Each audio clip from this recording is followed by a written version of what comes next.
grandes preocupaciones actuales de los empresarios, los inversionistas y las autoridades es la creciente judicialización de los conflictos que implican costos sociales. Lo hemos visto especialmente con los proyectos eléctricos, pero también se suman ahora otros, como por ejemplo el tema del litio. Hoy conoceremos la visión de un destacado abogado experto en temas de regulación y competencia y profesor de la Universidad de Chile, Luis Cordero. Muchas gracias por estar con nosotros. ¿Qué tal? Muchas gracias. ¿A qué cree usted que responde esto? Porque, a ver, en lo más reciente, como decíamos, es el litio. Sí. Pero si vemos la génesis del tema del litio, lo podemos comparar a los grandes proyectos, por ejemplo, eléctricos, que también han terminado en la Corte Suprema. Sí. ¿Cuál es su visión al respecto? Ahora, yo creo que hay dos fenómenos que me parece son relevantes. El primer lugar es que cuando uno analiza en cantidad los casos, probablemente son pocos casos, ¿no? Por ejemplo, si uno se focalizara en los proyectos importantes al interior del sistema de evaluación de impacto ambiental, el año pasado fueron evaluados 1.200 y se impugnaron judicialmente 29. ¿Pero qué proyectos se están impugnando? Los proyectos que se están impugnando son los proyectos significativos, aquellos que tienen fundamentalmente como característica provisión de bienes públicos, ¿no? Plantas de saneamiento, proyectos eléctricos y de alguna otra manera también los proyectos mineros.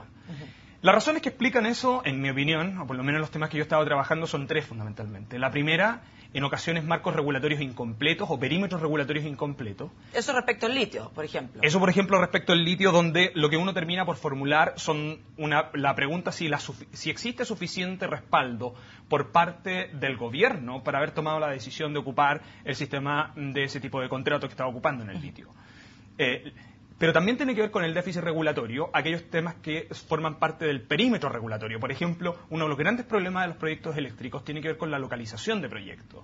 Y eso tiene que ver con problemas de déficit regulatorios en materia de ordenamiento territorial, ¿no? Esa es como una primera razón.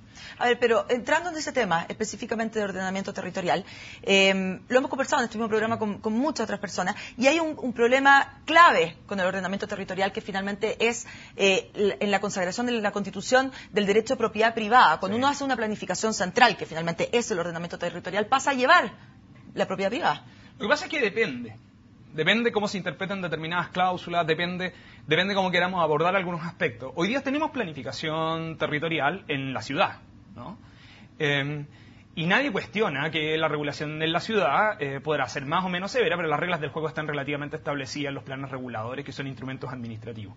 El problema que tienen los grandes proyectos es que los grandes proyectos no se instalan en la ciudad, se instalan regularmente en la periferia, y en la periferia de la ciudad los marcos regulatorios no existen habitualmente o están sujetos a otros sistemas. Por ejemplo, los suelos agrícolas están sometidos a un régimen de cambio de uso de suelo, o bien aquellos proyectos que se instalan en el borde costero tienen que ocupar determinado tipo de reglas. Por lo tanto, en la mayoría de los casos, esos proyectos terminan discutiendo su localización caso a caso, y eso es un gran problema en el fondo, ¿no?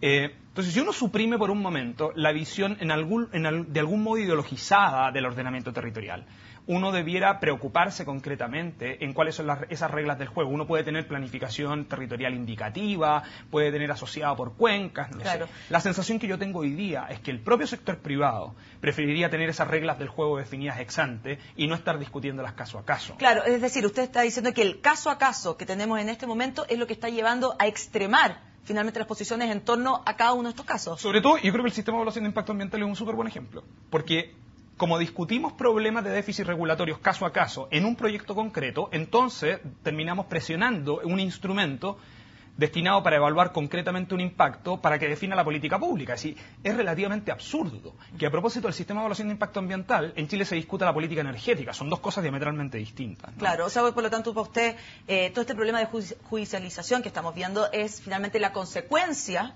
de un marco regulatorio no tan explícito. En mi opinión, la judicialización es el síntoma de un problema mayor. Y uno de los problemas que nosotros tenemos es un problema del perímetro regulatorio. Es decir, hemos renunciado a tomar decisiones regulatorias de largo plazo y eso ha terminado por afectar proyectos de inversiones significativas. ¿Cuánto influyen esto en el último tiempo en todas las reformas que se han hecho, la cantidad de tribunales específicos que existen? Por ejemplo, los tribunales ambientales que van a empezar a existir ahora en diciembre, bueno, en otros temas, los tribunales de familia, etcétera, que finalmente todos convergen en la Corte Suprema.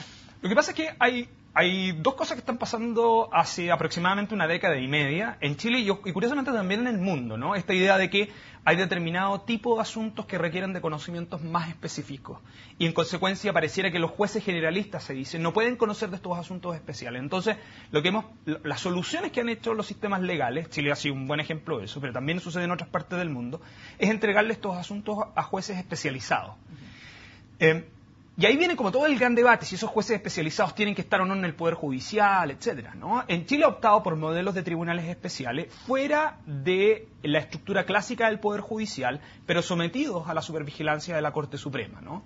Y eso para algunos tiene algunos costos desde el punto de vista del diseño institucional. Yo creo que el principal costo que eso genera, en mi opinión, es que estamos recargando a la Corte Suprema del conocimiento una gran cantidad de asuntos muy diversos. Por ejemplo, mientras en el año 2000 la Corte Suprema conocía 4.300 casos aproximadamente, según los datos del presidente de la Corte Suprema este año, el año 2011 la Corte Suprema conoció 13.000 casos.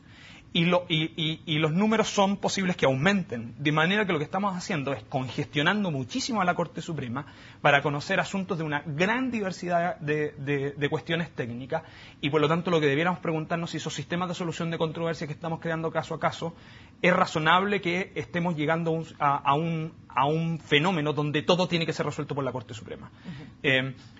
Entonces, la pregunta es que se generan buena parte de estos conflictos y gatillamos la discusión en la judicialización. Y yo creo que, yo vuelvo a insistir, la judicialización es un síntoma de un problema de diseño institucional que nosotros tenemos desde el perímetro regulatorio hasta los mecanismos de solución de controversia. Entonces, ¿este cambio de diseño institucional cree usted que hay que hacerlo en cada área o hay que ir a una radiografía o cirugía mucho mayor y ir directamente a la Constitución? Yo creo que de alguna otra manera tenemos que colocarnos de acuerdo en el diagnóstico, en primer lugar. Yo creo que hay muchas hipótesis dando vuelta. Yo creo que se está generando un efecto túnel, ¿no? Y el efecto túnel es que si tenemos un problema específico, ese problema específico pareciera que fuera el gran problema de política pública de todos los casos. Y la verdad es que eso no es así.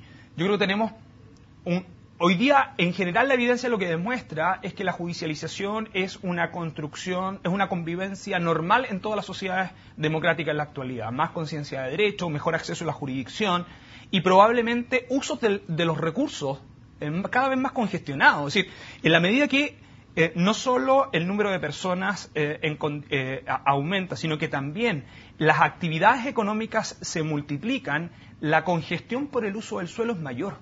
Nosotros lo que debiéramos esperar hacia el futuro es más congestión por usos alternativos del suelo. Y por lo tanto, si nosotros no tenemos adecuadamente resueltos nuestros diseños institucionales, la conflictividad seguirá aumentando y seguiremos tomando decisiones probablemente equivocadas. Una alternativa es mirar sensatamente el modelo constitucional para eso.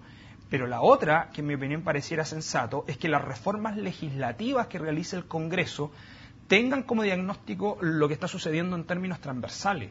Hoy día, curiosamente, el sector privado lo que está pidiendo es tener reglas del juego más claras. Irónicamente, lo que está sucediendo es que hoy día estamos volviendo a valorar el Congreso. Piden que se los regule.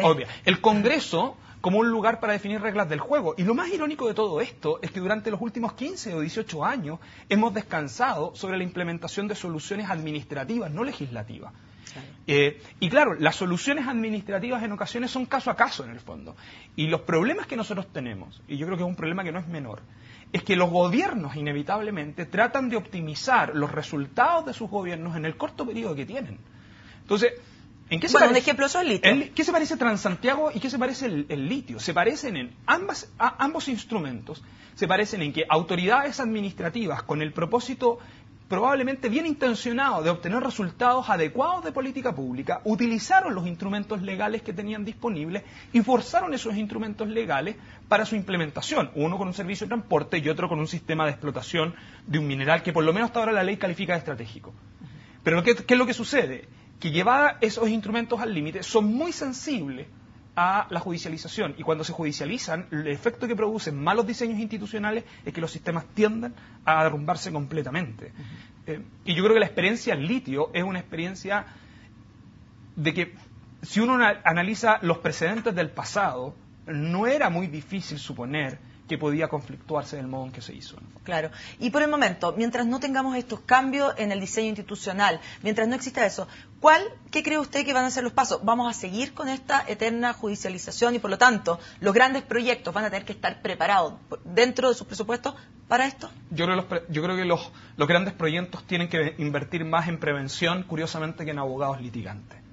O sea, Yo creo que es posible prevenir la judicialización. Pero ¿cómo se previene si estamos hablando que no hay reglas claras del juego? Lo que pasa es que yo creo que y eso tenía que ver con mi tercer comentario inicial, parte de los problemas de judicialización que tenemos es que las compañías no han internalizado que hay ciertas responsabilidades que hoy día tienen que ejecutarse de un modo mucho más preciso. Voy a colocar el ejemplo. Hasta no muchos años atrás, la evaluación ambiental de los proyectos era la última parte de la planificación de un proyecto en una empresa, en una compañía.